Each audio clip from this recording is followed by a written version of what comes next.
Hello guys, welcome back to my channel. कैसे हैं आप सब लोग? उम्मीद है सब ठीक होंगे। तो बेसिकली जो आज की वीडियो है ये मेरी स्पेशली हमारे पाकिस्तानी भाइयों और बहनों के लिए है जो लोग यहाँ पर दुबई में आए हैं या दुबई में हैं या दुबई में आने के लिए ख्वाहिशमंद हैं।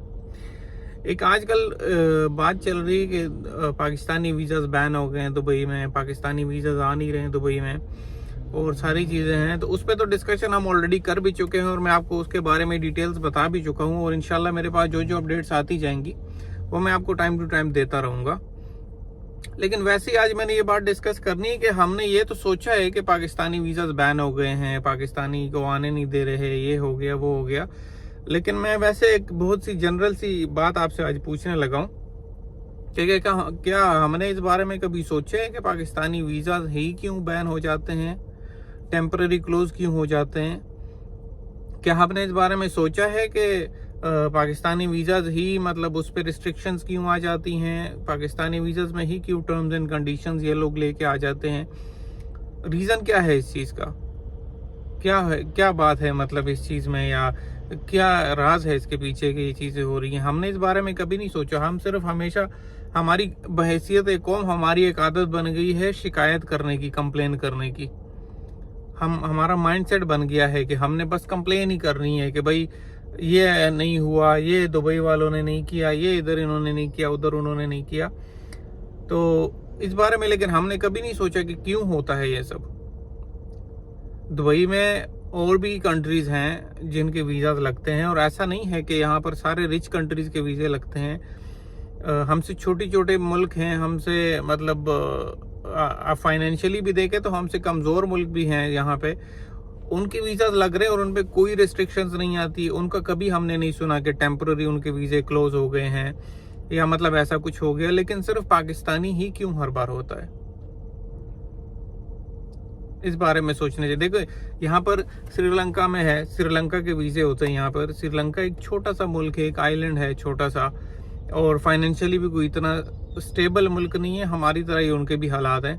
उनके वीज़े लग रहे हैं, उन पर कभी भी रिस्ट्रिक्शन नहीं आई, कभी उन पर बैन नहीं आया, कुछ नहीं आया। यहाँ पर नेपाल है, नेपाल एक छोटा सा मुल्क है, वहाँ पर उनके वीज़ा जो है, इवन यहाँ पर लोग खुशी से उन स्टाफ को लेते हैं, या मतलब जो नेपाल से हो, श्रीलंका से हो।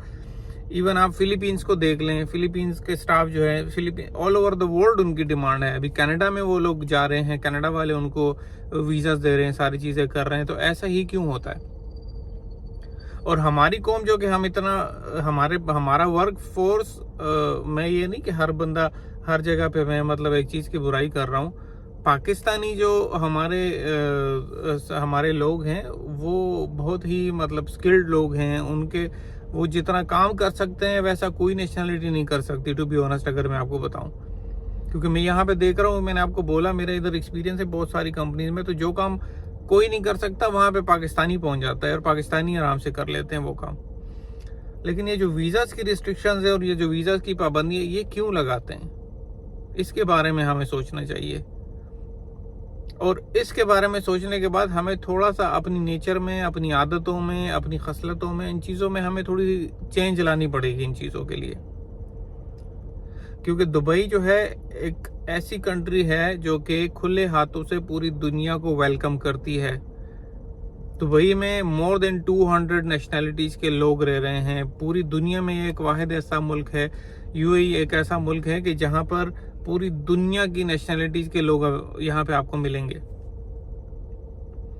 और ये सबको वेलकम करते हैं। इनमें ये नहीं है कि ये कंट्री वाले आएंगे, ये नहीं आएंगे, ये क्या हो गया, कोई प्रॉब्लम नहीं है। यहाँ पर सारी चीज़ें ओपन है। दुनिया का सबसे सेफ कंट्री है दुबई। सेफ्टी के लिहाज से अगर आप देखो, क्लीनलीनेस के हिसाब से अगर आप देखो, खूबसूरती के लिहाज से अगर आप देखो, तो जो मुल्क अगर सारी दुनिया को वेलकम कर रहा है खुले हाथों से, और वो पाकिस्तान के वीज़ा में क्यों रिस्ट्रिक्शंस लगाएगा? लेकिन होता है एक वो होता है हर इंसान की ना एक हद होती है एक चीज़ की, आहिस्ता आहिस्ता। अब ये कंट्री इन लोगों ने इतनी मेहनत करके, इतनी इन्वेस्टमेंट्स करके, इतने पैसे लगा के और इतनी प्यारी कंट्री बनाई है, और सेफ्टी के लिहाज से अगर आप सोचें तो दुनिया की सबसे सेफ कंट्री है। आप यूरोप में, आप अमेरिका में, आप कनाडा में ऐसे नहीं घूम सकते हो जैसे आप यहाँ पे दुबई में दिन को रात को घूम सकते हो। यहाँ पे मिलियंस ऑफ डॉलर्स आप अपने साथ बैग में लेके जाओ, रोड पे घूमो, कोई आपको खतरा नहीं है, कुछ नहीं। क्यों? तो जो कंट्री इतनी ज्यादा इन्वेस्टमेंट्स कर रही है अपने कंट्री को सेफ रखने के लिए, साफ रखने के लिए, तो वहां पर हम जैसे ही लोग आते हैं।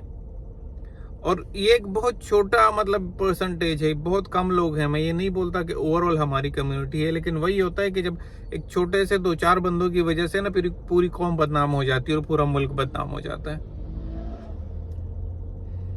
यहाँ पे छोटे मोटे कुछ क्राइम्स हो रहे हैं, डिटेल्स में यहाँ पे आपको नहीं बता सकता, लेकिन मैं आपको वैसे एग्जांपल दे रहा हूँ।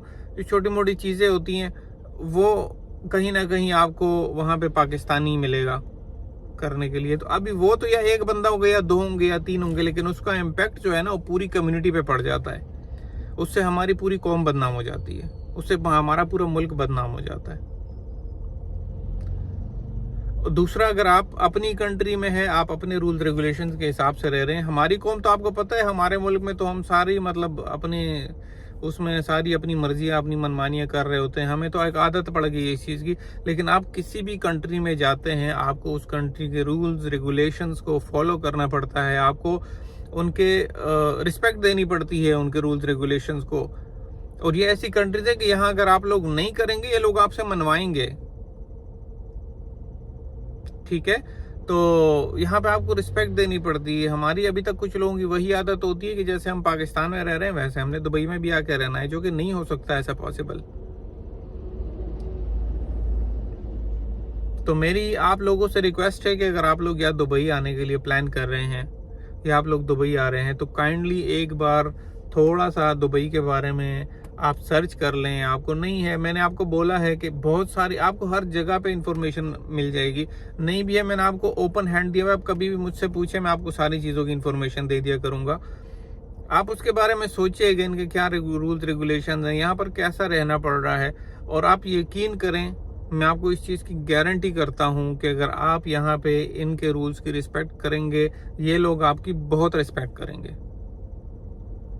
ये लोग आपकी इतनी रिस्पेक्ट करेंगे, मैं आपको इस चीज की गारंटी करता हूं कि आपके अपने मुल्क में, आपको पता है ना आपका क्या हाल है अपने मुल्क में। आप अपनी मर्जी से वोट नहीं डाल सकते, आप अपनी मर्जी से किसी खास तबके का जब मतलब बड़ों की मर्जी होती है तो कोई झंडा अपने साथ नहीं लेके जा सकते, किसी पार्टी का कुछ नहीं कर सकते। तो अपने मुल्क में तो आपको पता है कि उन लोगों ने आपके साथ क्या करना है। लेकिन यहाँ पर ये लोग आपको इज्जत भी देंगे, आपकी बात भी सुनेंगे। और अगर मेरे सामने ऐसे केसेस हुए हैं कि किसी का अगर 1000 दिरहम भी यहाँ पे गुम हुआ है और उन्होंने जाके पुलिस में कंप्लेन की है, तो तब वो केस क्लोज हुआ है कि जब उनको वो 1000 दिरहम मिल चुके हैं। तो आप अपनी कंट्री में ऐसा एक्सपेक्ट कर रहे हैं कि आपसे आपका बटवा खो जाएगा और आप जाके वहां पे थाने में जाके मतलब कंप्लेन करेंगे और आपको आपके पैसे मिल जाएंगे? सवाल ही नहीं पैदा होता। सबसे पहले तो आप जहां कंप्लेन करने के लिए जा रहे हैं वो जगह ही सेफ नहीं है आपके लिए, उधर लोग जाते हुए डरते हैं।